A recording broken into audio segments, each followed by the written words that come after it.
నడవత్తలేదు, పిల్లలకు నడవత్తలేదు, పెద్దోళ్ళకు నడవత్తలేదు. దోమల నివారణ కొరకు కూడా మందు కొట్టడానికి కూడా వస్తలేరు.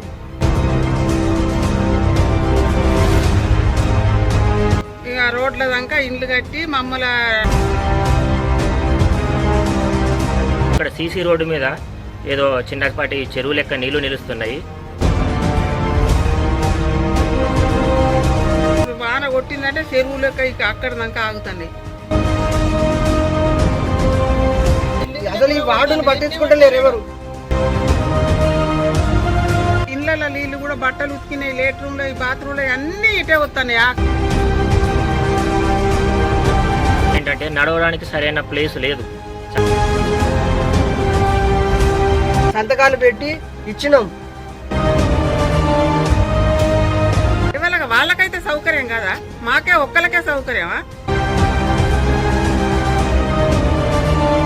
అక్కడ వాళ్ళకి ఎంత చెప్పినా కానీ వాళ్ళు వినట్లేదు.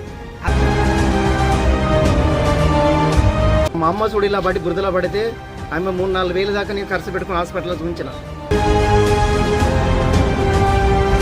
3-4 సార్లు అప్లికేషన్ ఇచ్చాం. వాడిన మొత్తం మురికి నీళ్ళు, బట్టలు విండే నీళ్ళు కానీ, టాయిలెట్ నీళ్ళు కానీ అవన్నీ ఇటు వస్తున్నాయి. ఇప్పుడు 8 సంవత్సరాలు అవుతుంది.